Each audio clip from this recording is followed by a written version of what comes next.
नमस्कार प्रिय छात्र छात्राओं, जैसा कि आज से हम लोग स्टार्ट करने वाले हैं क्लास 10 साइंस के रिकॉर्डेड बैच।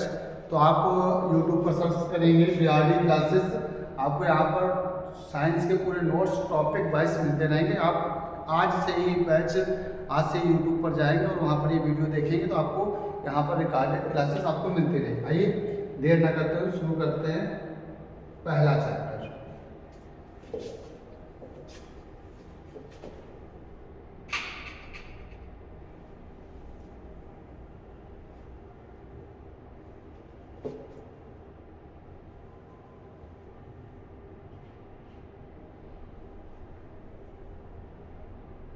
चलिए, पहला टॉपिक हमारा है रासायनिक अभिक्रिया। पहला टॉपिक हमारा क्या है? रासायनिक अभिक्रिया। समझते हैं यहाँ पर टॉपिक होता है क्या? रासायनिक अभिक्रिया क्या है? पूछा है रासायनिक अभिक्रिया क्या है। तो सबसे पहले हम देखेंगे किसी भी पदार्थ में जब परिवर्तन होता है तो यह परिवर्तन दो प्रकार का होता है। कह रहा है जब किसी भी पदार्थ में कोई परिवर्तन होता है तो यह होने वाला जो परिवर्तन है यह दो प्रकार का होता है। पहला भौतिक परिवर्तन, जिसमें पदार्थ के परिवर्तन के पश्चात जो पहला परिवर्तन होता है बेटा वह भौतिक परिवर्तन होता है, जिसमें पदार्थ के परिवर्तन के पश्चात पदार्थ को वापस उसी अवस्था में लाया जा सकता है। मेरी बात को ध्यान से समझेंगे। भौतिक परिवर्तन क्या है? भौतिक परिवर्तन जिसमें पदार्थ के परिवर्तन के पश्चात, यानी पदार्थ में कोई परिवर्तन हुआ, उस परिवर्तन के पश्चात पदार्थ को वापस उसी अवस्था में लाया जा सकता है। जैसे मान लो कोई पदार्थ द्रव था, उसमें कोई परिवर्तन हुआ, परिवर्तन के बाद उसको हम जैसे पानी है, पानी से हमने बर्फ बनाई।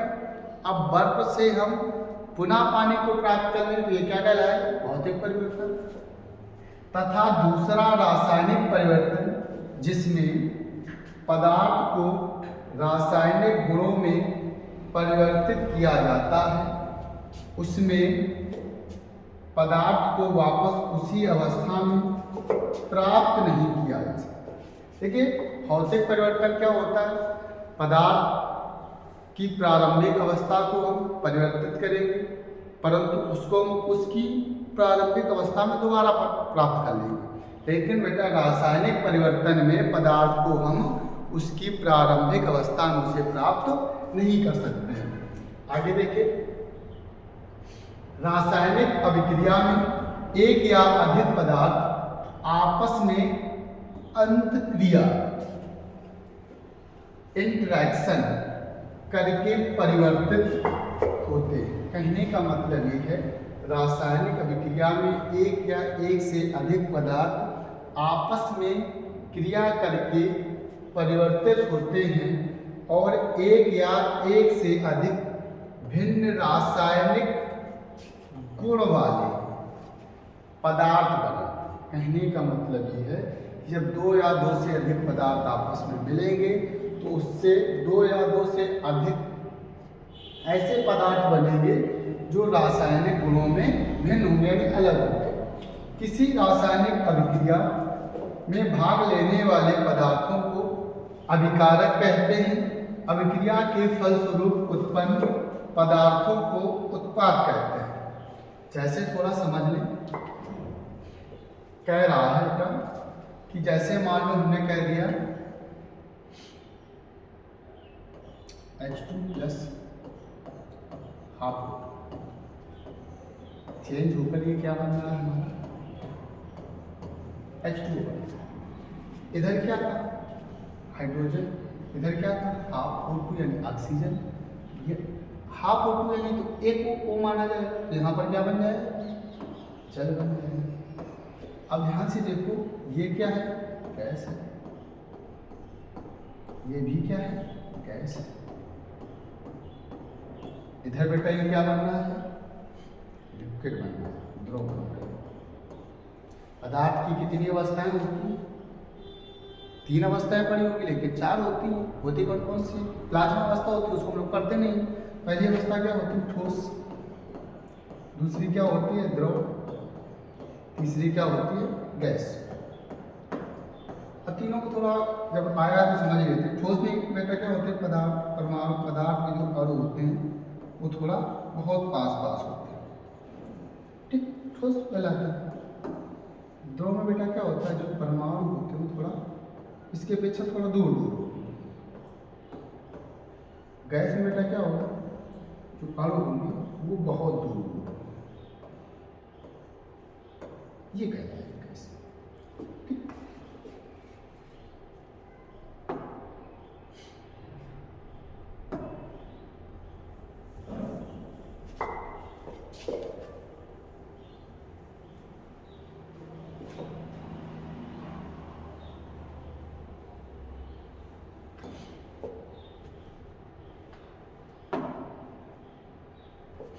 चलिए आगे देखते हैं।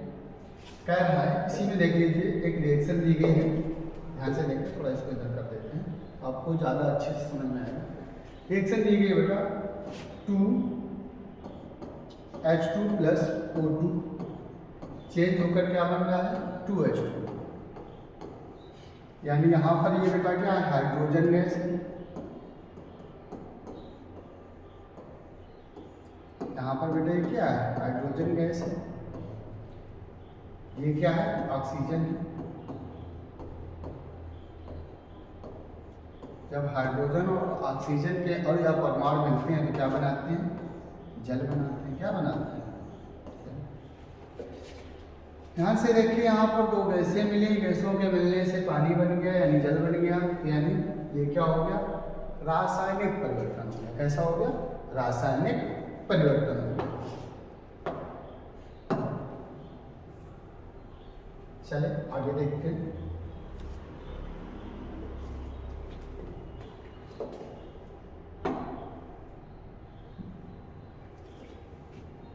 देखिए जरा क्या क्या रहा है, इसको थोड़ा और जूम कर लें, समझ में आए।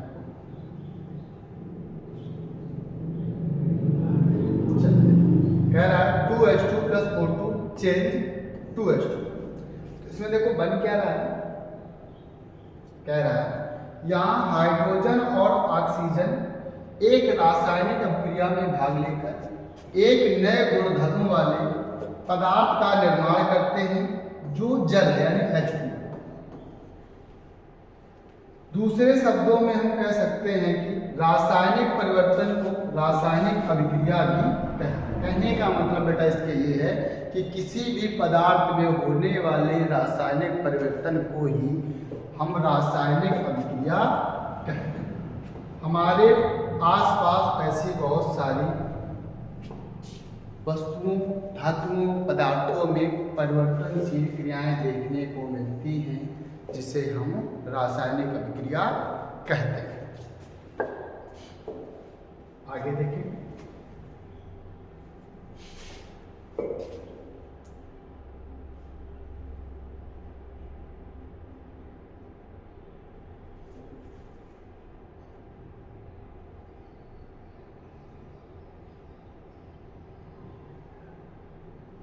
चलो आगे देखते हैं।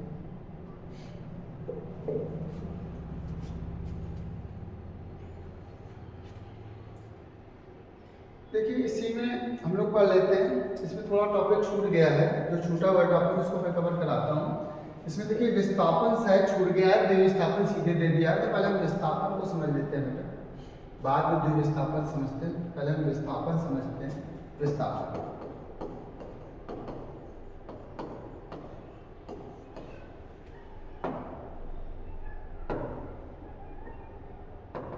चलिए विस्थापन को समझते हैं।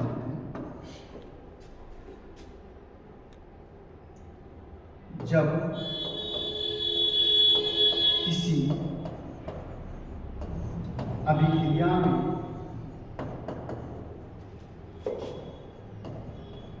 भाग लेने वाले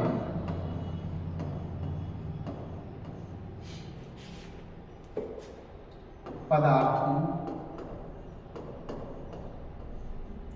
में अधिक क्रियाशील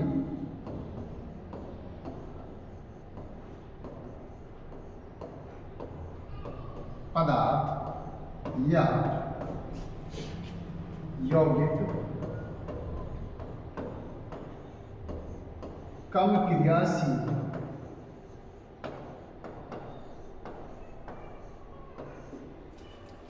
पदार्थ के साथ जुड़े हुए परमाणु को विस्थापित करता है,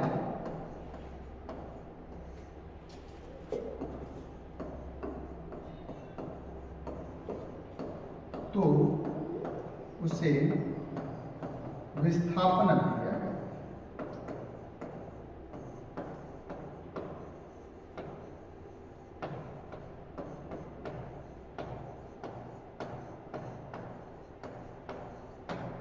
चलो एग्जाम्पल देख लेते हैं।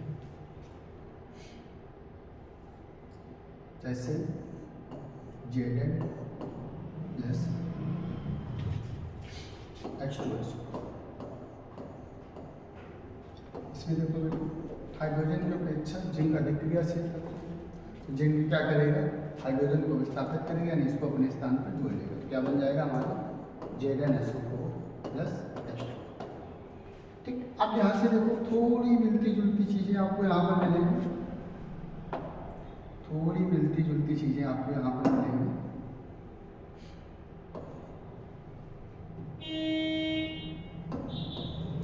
मिलती जुलती क्या मिलेंगी, इसमें ध्यान से देखो दो यौगिक हैं, एक ये है।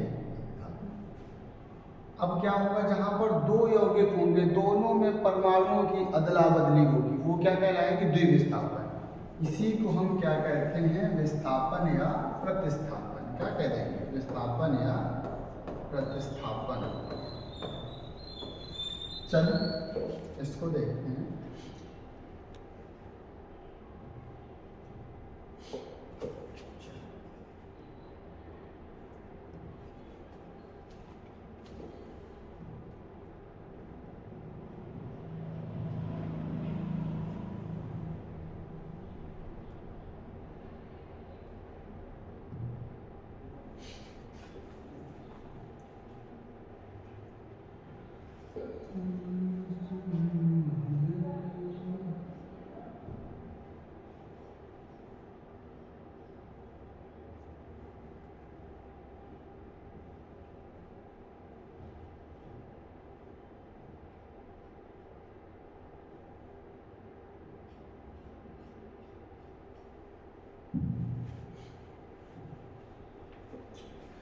चलो अब भाई रासायनिक परिवर्तन कहाँ गया, इसको पहले समझते हैं तब आगे बढ़ते हैं।